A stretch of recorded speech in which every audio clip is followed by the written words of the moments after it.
There is a profound, uncompromising honesty in the cockpit of an AH-64 Apache attack helicopter. When you are suspended 2,000 feet above the earth, operating a $34 million machine of war deception simply ceases to exist. The laws of aerodynamics do not care about your feelings. Physics cannot be manipulated by a sob story. If I input a command into the cyclic or the collective, the aircraft responds with absolute mechanical truth. I monitor my instruments. I respect the engineering, and in return, the machine keeps me alive in the sky. It is a relationship built on pure logic. I have always preferred the cold, reliable truth of machinery to the messy, unpredictable, and often treacherous nature of human beings.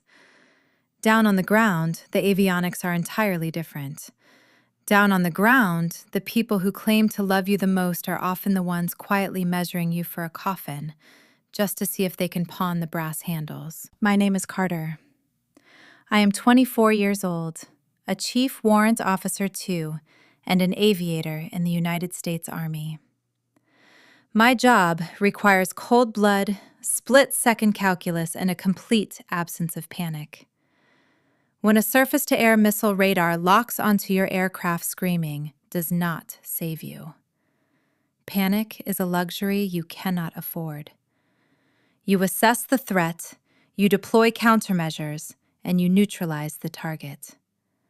You survive by being colder and smarter than the thing trying to kill you. I never thought I would have to apply that exact same combat doctrine to my own family.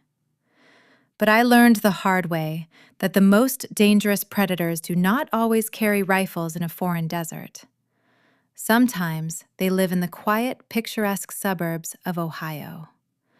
Sometimes they bake casseroles for church fundraisers and wear Sunday school smiles. To understand the architecture of this betrayal, you have to understand the foundation it was built on. I was orphaned at the age of 15. A horrific car accident on a slick, rain-swept interstate took both of my parents in a matter of seconds. I was completely adrift, a teenager drowning in grief, with no siblings and nowhere to go. That was when my mother's sister, Aunt Martha, and her husband, Uncle Dave, stepped in. They took me into their large, pristine home in Oak Haven, Ohio. To the outside world and to the tight-knit Midwestern community we lived in, Martha and Dave were living saints. They were the pillars of the town. Martha was the president of the local charity league, and Dave was a prominent member of the Rotary Club. They gave me a room, they fed me, and they made sure that everyone in our zip code knew exactly how much they had sacrificed to take in a troubled, grieving orphan. I was a prop in their ongoing theater of righteousness. Every winter coat they bought me, every meal they cooked, was quietly tallied in a ledger that only they could see, a ledger they used to buy social credit. I kept my head down. I focused on my grades. I joined the military the moment I was eligible. I wanted to fly, but more importantly, I wanted to be self-sufficient. I wanted to owe no one. When I commissioned into the Army and earned my aviator wings, no one cheered louder at my graduation than Martha and Dave. They sat in the front row of the bleachers, wiping away theatrical tears, playing the role of the proud, patriotic parents to absolute perfection. They plastered their front lawn with yellow ribbons. They put bumper stickers supporting the troops on their vehicles. They loved the prestige of having a daughter in uniform. A year ago, my unit received orders for a high-risk combat deployment to the Middle East. It was going to be a grueling rotation. Harsh conditions, constant threat of engagement, and highly restricted communications. Before a soldier deploys to a combat zone, they have to get their affairs in order. You plan for the worst. You ensure that if you do not come back, or if you are completely disconnected from the world, your life stateside does not fall apart. I sat at Martha and Dave's kitchen table, the smell of cinnamon coffee in the air, and handed them the keys to my physical post office box. I also signed over a limited power of attorney. It was meant to be a safeguard, a legal mechanism for them to handle my vehicle registration, manage any stray official mail, and keep my small civilian life tidy while I was sleeping in a dust-battered tent halfway across the globe. Martha wept, clutching my hand across the table, promising she would pray for my safety every single night.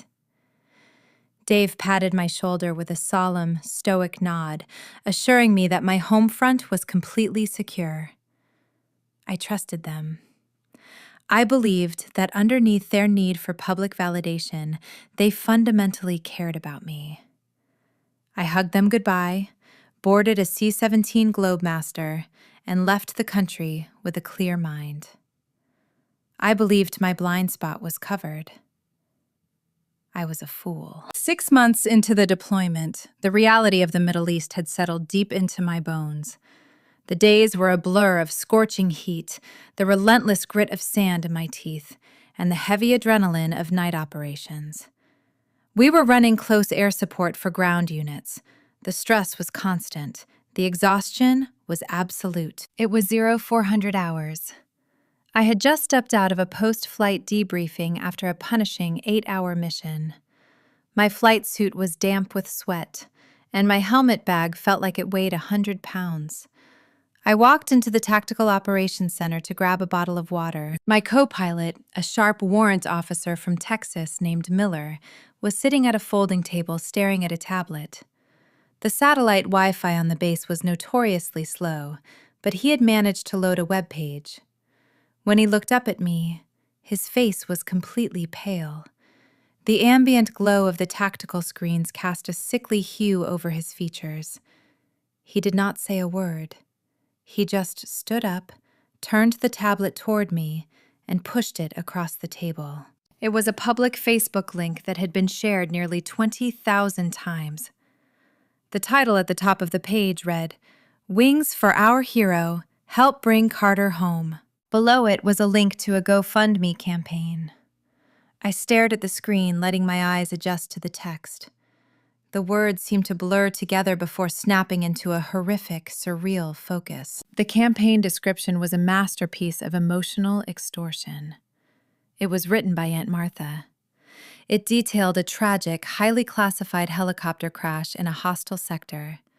It spun a narrative of a brave young female pilot, my name, my exact rank, who had been pulled from a burning wreckage. The medical details she fabricated were agonizing. Martha claimed I had suffered a catastrophic traumatic brain injury and a severed spinal cord.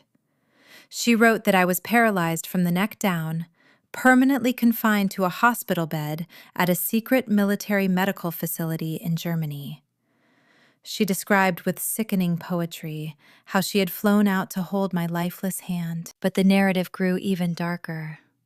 She claimed that the United States government, bogged down by callous bureaucracy, was refusing to cover the cost of an experimental life-saving neurosurgery that could give me my life back.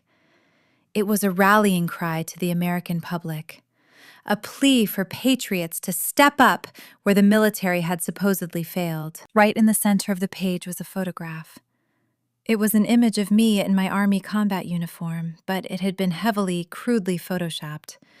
My face had been superimposed onto the body of a patient in an intensive care unit, surrounded by monitors, tubes running across my face, my eyes closed in an artificial coma. I looked at the total amount raised. The progress bar was a bright, sickening green. They had set a goal of $500,000. They had currently raised $412,650. Over $400,000 of tax-free, untraceable goodwill milked from the pockets of empathetic strangers, veterans living on fixed incomes, and local church groups in my hometown. Miller watched my face, waiting for the explosion. He was waiting for me to scream, to throw the tablet against the wall, to break down in tears. That is what normal people do when they realize their own family has buried them alive for a paycheck. But my training took over. When an engine catches fire in midair, you do not get angry at the flames. You run the emergency checklist. You isolate the fuel lines. You extinguish the fire. My heart rate actually slowed down. The chaotic noise of the operations center faded into a dull, manageable hum. I handed the tablet back to Miller. I told him to keep his mouth shut. Total operational security. I walked over to a secure terminal in the corner of the room, opened my encrypted laptop, and created a ghost social media account. I did not look at the GoFundMe anymore. I followed the money. I dug into Martha and Dave's digital footprint. While they were posting daily tear-jerking updates on the public fundraising page about my imaginary struggle to breathe, their private, restricted social media circles told a very different story. I found Uncle Dave's locked profile. There were photos posted just 4 days ago. Dave and Martha were standing proudly in a dealership lot 3 states over, posing in front of a brand new 40-foot Class A luxury motorhome. A rolling palace of leather and mahogany, complete with slide-out living rooms and marble countertops that retailed for $250,000. The caption underneath Dave's smiling face read, "God works in mysterious ways. An early retirement blessing for Martha and me. Time to see the country." They had sold my legs, my spine, and my honor to buy a recreational vehicle. They banked on the fact that I was too far away, completely disconnected from the civilian internet, and too busy fighting a war to notice the knife they had driven into my back. They assumed that by the time I came home, they would have washed the money through offshore accounts, sold the RV, or played the victims claiming their accounts were hacked. Or perhaps, in the darkest, most twisted corner of their minds, they were simply hoping my helicopter would actually get shot down before I ever came home to find out. I closed the laptop. If I made a public scene, if I went live on Facebook and exposed them to the internet, they would panic. Outrage is fleeting. They would immediately pull the funds, hire a defense attorney, and tie the money up in litigation for years. The public would eventually lose interest. I did not want them to panic. I wanted them to feel entirely, completely safe. I wanted annihilation. The next morning, I walked into the heavily air-conditioned office of the Judge Advocate General on the base. Captain Reynolds, a sharp-eyed military lawyer who viewed the law not as a set of guidelines, but as a weapon system, listened to my story. I laid out the printed screenshots, the vehicle registration records I had pulled using military channels, and the GoFundMe financial data. He looked at the evidence, took off his glasses, and looked up at me. He asked me what I wanted to do. I told him I wanted to build a cage so tight they would not even know they were locked in until the oxygen ran out. We went to work. We did not contact the local police back in Ohio. Local police have limited jurisdictions and often treat these things as messy civil disputes. We went straight to the apex predators of the federal government. The first trap we set was financial. It is a little-known fact that the Internal Revenue Service does not care where your money comes from. They only care that they get their cut. Working with a civilian forensic accountant stateside, I filed an IRS Form 3949-A, the information referral for suspected tax fraud. I officially reported the $412,000 as unearned, untaxed personal income acquired by Martha and Dave. They had not registered as a legitimate nonprofit. The money went straight into a bank account they controlled. We initiated the issuance of 1,099 forms directly to their Social Security numbers. We placed a massive, glowing beacon on their finances for the IRS Criminal Investigation Division. They were now in the crosshairs of federal auditors who carry badges and guns. Once the IRS has you in their system for criminal tax evasion involving hundreds of thousands of dollars, there is no escape. You cannot discharge fraudulent tax debt in bankruptcy. It will follow you to the grave. But tax evasion was just the foundation. I wanted them buried. Captain Reynolds reached out to the United States Postal Inspection Service. Most people underestimate the USPIS, but they are the oldest and most ruthless federal law enforcement agency in the country. Because Martha and Dave had used the internet and banking networks to solicit funds across state lines under false pretenses, they had committed federal wire fraud.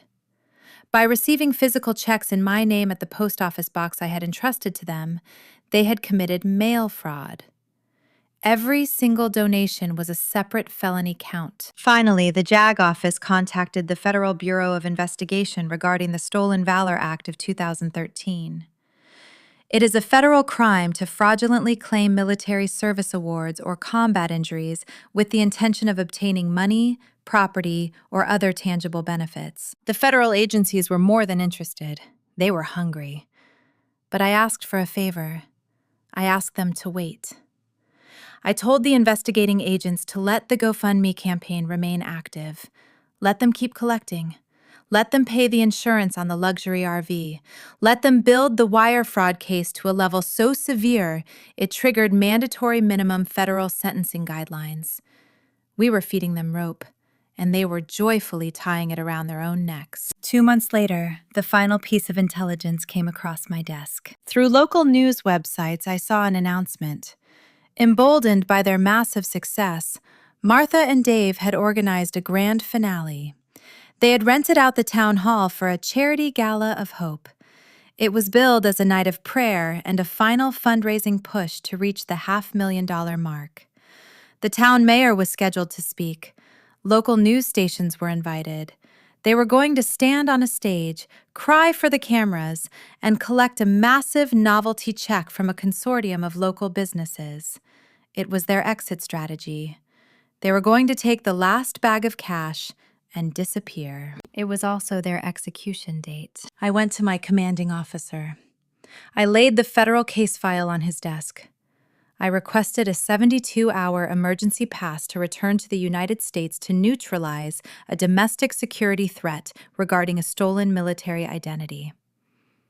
He looked at the file, stamped it approved, and arranged for me to catch a military transport flight out of the theater that night. The flight back was agonizingly long, but my mind was completely clear. The coordinates were locked. I landed at a Joint Reserve base in Ohio just after dusk on a Friday. The air was cool and crisp, a sharp contrast to the suffocating desert heat I had left behind. I rented a nondescript car and checked into a cheap motel on the outskirts of town. I showered, washing the sand and the smell of the Middle East off my skin. Then I unzipped my garment bag. I pulled out my Army Green Service uniform, the Heritage uniform. I spent an hour pressing it to absolute perfection. Every crease in the trousers was razor sharp. I pinned on my silver aviator wings, my commendation ribbons, and my rank insignias, making sure every millimeter was strictly within regulation. I polished my dark brown Corfam Oxfords until they reflected the dim motel light like dark mirrors. I tied my hair back into a flawless tight bun. I looked in the mirror. I did not see a victim. I did not see a paralyzed girl in a wheelchair. I saw an attack pilot, armed and locked onto her target. At 7:45 p.m., I pulled into the parking lot of the town hall. It was a beautiful, historic brick building with heavy oak doors. The lot was packed, and parked right in the front, taking up 3 VIP spaces, gleaming arrogantly under the streetlights, was Uncle Dave's $250,000 luxury RV. The license plate read, "Blessed." Sitting in unmarked sedans at the far end of the lot were plainclothes agents from the FBI and the USPIS. I gave them a subtle nod as I walked past. They were waiting for my signal. I walked up the stone steps and stood in the darkened vestibule, just outside the main double doors of the auditorium. I could hear the murmur of the crowd. The hall was packed with hundreds of people, neighbors, teachers, church members, people who had opened their wallets because they believed in the goodness of my family. I listened to the microphone feedback echoing through the hall. Aunt Martha was on stage. She was wearing an expensive, tailored black evening gown. I could hear her voice trembling with practiced, manufactured grief. She thanked everyone for their love. She spoke about how dark the days had been since my tragic crash. She described the imaginary hospital room in Germany. She described holding my lifeless, paralyzed hand. "The government has turned its back on her," Martha sobbed into the microphone. "But thanks to the generous check the mayor is about to hand us tonight, Dave and I can finally bring our brave little girl home to get the care she needs." The crowd was completely silent. Some people were audibly weeping. The mayor stepped forward, holding a massive cardboard check made out to the Wings for Our Hero Trust for $50,000. It was time. I placed my hands on the heavy oak doors and pushed them open. The hinges let out a low, echoing groan that cut through the silence of the hall. I stepped into the light. I did not rush. I walked down the center aisle of the town hall with a slow, deliberate, measured cadence. The rhythmic, sharp click of my polished Oxfords hitting the hardwood floor echoed like gunfire in the quiet room. Click. Click. Click. I kept my eyes locked dead ahead. My posture was rigid. My uniform was immaculate. The whispering started in the back rows and swept forward like a wave. People stood up. Chairs scraped against the floor. A woman at a nearby table dropped her wine glass, shattering it on the ground. The whispering turned into gasps. They were looking at a ghost. They were looking at a woman they had been told was shattered and broken, striding toward the stage with the posture of a predator. The mayor lowered the giant check, his jaw going slack. Aunt Martha stopped wiping her eyes. She looked up from her tissue. She saw me walking down the aisle. The color drained from her face so fast she looked like a corpse. Her mouth opened, but no sound came out. The tissue fluttered from her fingers and landed on the stage. Uncle Dave took a physical step backward, his eyes wide with a terror so pure it was almost beautiful. He bumped into the microphone stand, sending a sharp screech of feedback through the speakers that made the crowd flinch. I reached the front of the hall. I walked up the 3 wooden stairs to the stage. The mayor instinctively backed away. Dave looked like he was going to vomit. Martha was frozen a statue of absolute, undeniable guilt. I walked right past them. I stepped up to the microphone. I adjusted it to my height. I looked out over the sea of confused, shocked faces. My voice was calm, resonant, and entirely void of emotion. "Good evening. For those who do not recognize me without the bandages, I am Chief Warrant Officer 2 Carter. I am an active-duty Apache pilot in the United States Army." The silence in the room was so profound it felt heavy. "I want to personally thank all of you for your incredible patriotism and generosity tonight." I continued my gaze sweeping the room.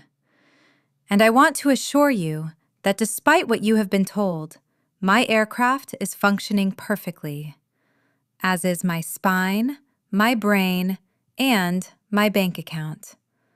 I have not been in a crash. I have not been abandoned by my government.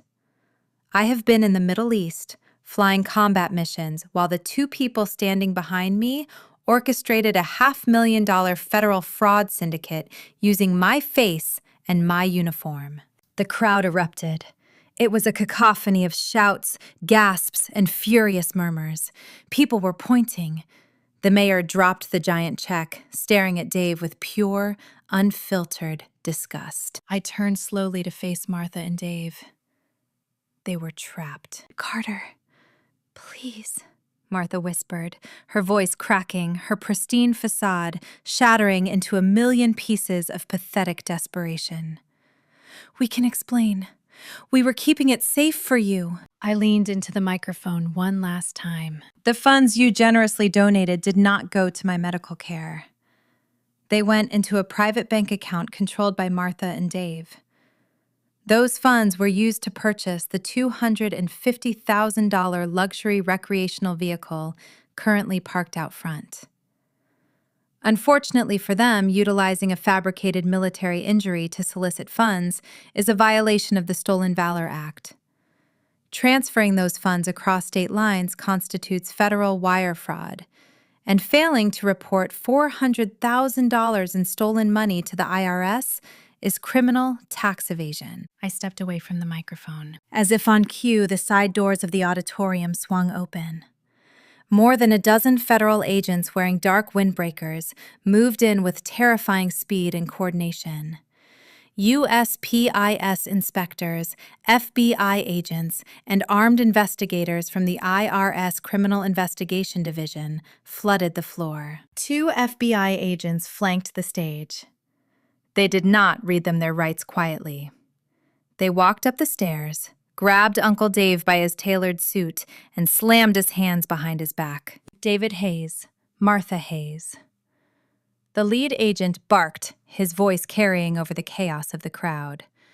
"You are under arrest for multiple counts of wire fraud, mail fraud, tax evasion, and violations of the Stolen Valor Act. You are facing 20 years in a federal penitentiary." The metallic snap of the handcuffs echoing on the stage was the sweetest sound I had heard in 6 months. Martha's knees gave out. She collapsed onto the wooden floor of the stage in her expensive dress, sobbing hysterically. Real tears this time. Tears of a predator caught in a steel trap. The agents hauled her to her feet by her arms, dragging her off the stage in front of the entire town, in front of the mayor, in front of the rolling cameras of the local news. I stood there in my immaculate uniform, my hands clasped behind my back in the parade rest position, watching them being paraded down the center aisle. Dave looked back at me once. His eyes were pleading. He was begging for mercy. I gave him nothing. Not a scowl, not a smile. Just the cold, dead stare of an aviator watching a target turn to ash. Before I left the building, I walked outside. The flashing red and blue lights of the federal vehicles illuminated the parking lot. An IRS agent was slapping a bright orange seizure notice onto the windshield of the luxury RV. A heavy-duty tow truck contracted by the government was already backing up to hook chains to the front axle. Because it was purchased with the proceeds of federal crimes, it was subject to immediate civil asset forfeiture. It belonged to the government now. They were taking everything. Every bank account was frozen. Every asset was seized for restitution. Martha and Dave would not just go to prison. They would be penniless for the rest of their natural lives, crushed under the weight of IRS fines that cannot be discharged in bankruptcy. I coordinated with the JAG office and the federal prosecutors to ensure every single dime collected from the GoFundMe was tracked. The money was refunded to the citizens who had been conned. The leftover funds, the interest they had accrued in Dave's accounts, I legally redirected. I donated it all to an actual verified charity that provides retrofitted housing for real combat-wounded veterans. I did not stay for the trial. I did not need to.